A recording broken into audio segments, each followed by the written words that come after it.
That was that.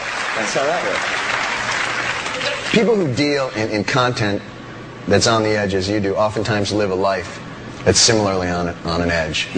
And a lot of those people go off the rails. Yeah. And we lose them and their talent. And you've been able to not do that and been able to pull it back in and another luck stroke. You know, you gotta have luck in this world. Part of it's your genetic makeup, that's luck. And then what you do with it is also partly genetic, because hard work is genetic. The desire to do hard work, the willingness to work hard and be determined and not be turned aside, that's all genetic too. It can be altered and a little reinforced. But some of the people who had so much edgy promise, they died young. I mean, Lenny Bruce, Sam Kinison, Andy Kaufman in his way, Sure. Freddie Prinze, John Belushi, Bill Hicks. Right. And it's just, I don't know, of course Bill had a natural disorder of his own, I think so did Andy, but it's not always behavior, but sometimes it's just genetic. But it's just that I think there's a degree of luck and intellect involved in giving up things that hurt you. The drug and alcohol thing, it seems to me, comes down to this. Drugs and these things are wonderful. They're wonderful when you try them first. They're not around for all these millennia for no reason. First time, mostly pleasure, very little pain, maybe a hangover. And as you increase and keep using whatever it is, the pleasure part decreases and the pain part, the price you pay, increases until the balance is completely the other way and it's almost all pain and there's hardly any pleasure. At that point, you would hope, then the intellect says, oh, this doesn't work anymore.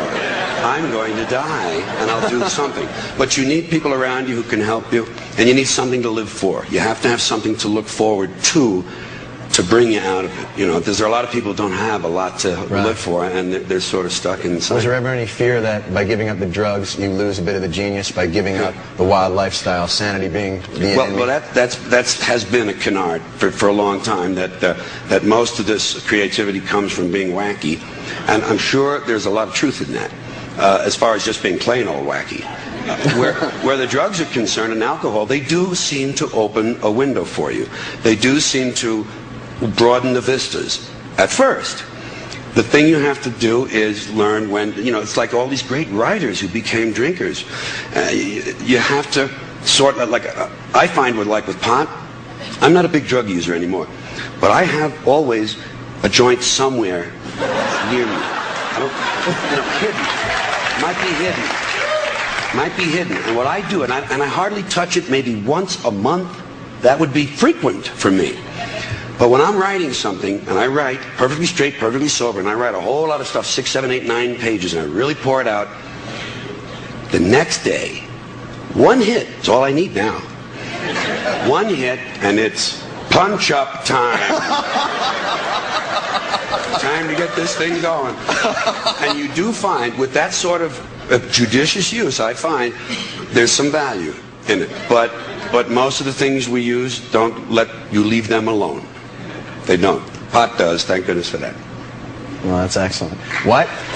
Sorry? You can applaud if you wish. That's more than fair.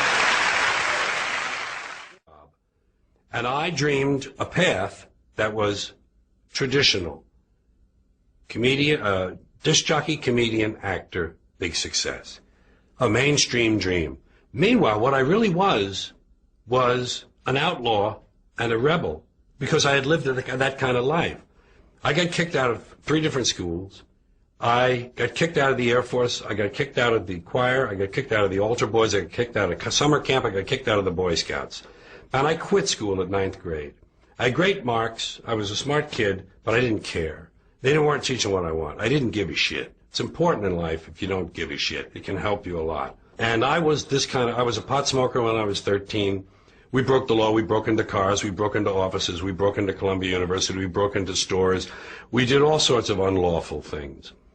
And I was that kind of person. I was one who swam against the tide of what is expected and what the establishment wants from us.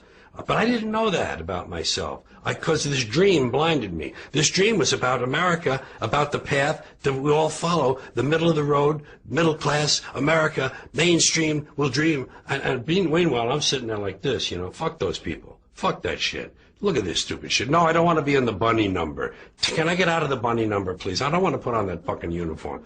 You know, and I didn't know this dissonance was inside me. And in the period this is happening, all through the 60s, the counterculture was forming. The free speech movement started in Berkeley. The hippies were growing into a force. Peace, love, flower power, pot smoking, anti-authority. See, bing, ding, ding, ding, anti-authority. Throw over the establishment. Burn down the math building? Wow! Ding, ding, ding, ding, ding, ding, ding. So I gravitated toward that because I was that person, really. And the people I hung around with were that way. The musicians I knew in the late 50s had gone through that transition. Suddenly they looked different, and their music changed. And I'm listening to people like the Buffalo Springfield. I'm listening to Bob Dylan. I'm listening to these people, and I realize these artists are using their talent to project their feelings and ideas, not just please people. And I began to take some acid and some mescaline. I didn't overdo it. I had a couple of trips that weren't the best, but I had a lot of great trips. And that is a values-changing drug. Hallucinogens are a value changer. So is marijuana. Like it or not, it changes your values. It opens up windows, doors of perception, Aldous Huxley called them. And you see things differently. And I suddenly was able to see my place and to realize I was in the wrong place. You see, in 1967, the summer of love, the peak of the hippie movement, I was 30. I was entertaining people in nightclubs who were 40. And they were at war with their kids who were 20. There was a generation war. I was in the middle of it. I was 30, 20, 40. And I said, what the fuck am I doing over here? These are the people that will at least understand me and give me a chance. I was just expanding. I was just expanding naturally. It wasn't forced. I had denied that part of myself, and finally it came into full flower. And I never became a really big success until that.